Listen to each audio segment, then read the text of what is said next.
पियते ले लेता नहीं हम हाया हो अरे अरे माने तारा फ्री फायर लोग तो मोबाइल तू मोबाइल ले लोग हो गइल बड़ा आ बाबूजी ने ताकत होई है खेत में बोरिंग पर तोरा चिंता बारे खा के बहुत ठास ले लो ठास के फ्री फायर खेले लगला का करी हैं का करी ओइ छतरा हमरा से ओ भैया लसार अब ये लसार चल बोरिंग पर खेत पटावे के बचाओ पाइप उठाओ खाए के बाद और हैं गधा के हर से जोत के बता यो बुढ़ा खाते नहीं खाए ये कइला का तो ई फुल पैंट कुर्ता पहिरा देता चले के बाकी ये खाओ का खतरिस रे ई बुढ़ावा बौरा गइल बा 15,000 के मोबाइल 5,000 के फुल पैंट 7,000 के जूता किन देलस कहता कि चल खेत पटावे पाइप उठवा देलस कि रिच मारवा के मौसी हमर भेजल रहे कौन मौसी माथा मत खराब कर हो भाषण दे के हो मशीन चालू कर चल होने मशीन चालू कर बुझाता नहीं हमरा के समझावे लगल हैं अच्छा हो जा हे जे मशीन मारे बोरिंग चालू कर देला तो ही पाइपवा के लगाई हम हैं अच्छा ना मनबा तो लगवाइए लो हम चले हो लगवा लो चले हो आरी कोड़ तनी यार कोड़ ठीक बा हमरा के आरी कोड़ लेबे तो ठीक बा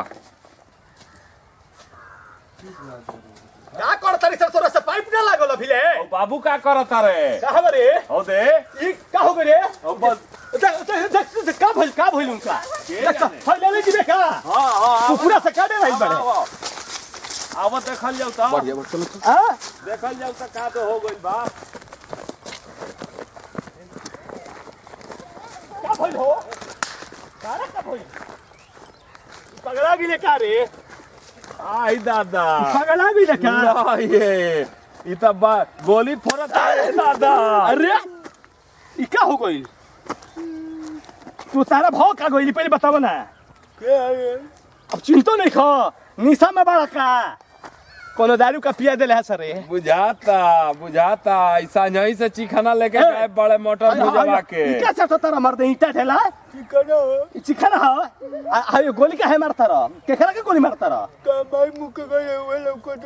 अरे तमरे के गोली मारता रह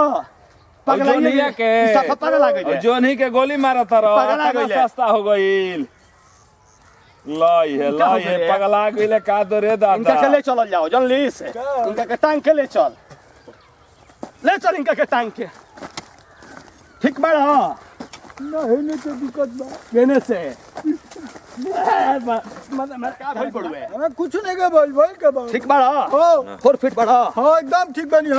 ठीक हो चलो बा का कही बोरिंग चालू करे के फितवे त लगावत रही तले देखनी है कि तार तबियत का दो हो गइल बा जो नहीं गिनत रह कि जो नहीं के गोली इनका के लेके आवत तो हम पाटा घरा करहा काट देता नहीं ठीक है बा तब हम चालू कर देता नहीं बोरिंग यहाँ ठीक है बजा हाँ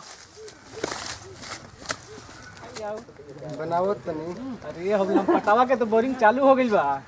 अरे पिनका दिए क्या झगड़ा लगा दे बोल जाई लगा दिया हो जाके चल ना लइकन से कह देते नहीं लइका होने बैठल बड़ा सो जाते नहीं बबुआ झगड़ा के लम पटावा के कह दे सुन ओकर तो बोरिंग चालू बिया झगड़ा लाग जाई आ झगड़ा लागी नु तो तनी दारू पैसा दे हम लो 20 रुपया जाके कहियो सो चलेंगे चल मजे आ जाए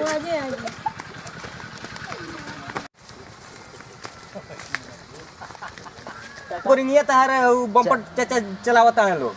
चलावता लोग हां देखली सा हां देखनी अभी कन देखे कोनी तबे न कहनी है चलाइबे ना करी चल तो चलो देखो ना चल तो देखी तो पता लगा तो सही बात बा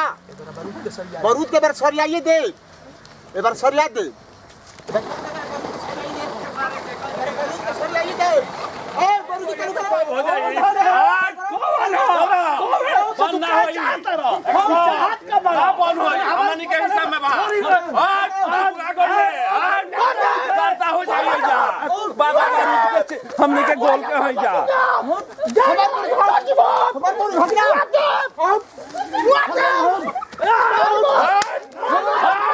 आज हिस्सा खत्म हो सकता है देखो हमनी के बोरी पर यार का थले कल बड़ा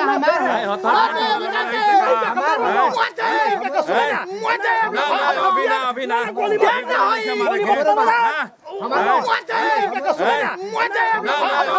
ना जय हिंद जय भारत। इस वीडियो के माध्यम से हम सभी दर्शकों को नव वर्ष का हार्दिक शुभकामना। और हम ये उपदेश देना चाहेंगे, हम लोगों के वीडियो का जो निचोड़ है वो यही है कि आपसी कलह जो है घर परिवार को बर्बाद कर देता है। इसलिए आपसी कलह को ना करें। पटीदारी में, घर में, गृहस्थी में अगर कोई एक दूसरे का सामान प्रयोग कर लेता है तो उसको शांति से समझिए और प्रेम बनाए रखना है। और इस वीडियो का उद्देश्य भैया यही है। और आप लोगों से यही अनुरोध होगा कि आप इसको ज़्यादा से ज़्यादा लाइक करें, सब्सक्राइब करें, शेयर करें और बेल घंटी को बजाएं और हमारे चैनल को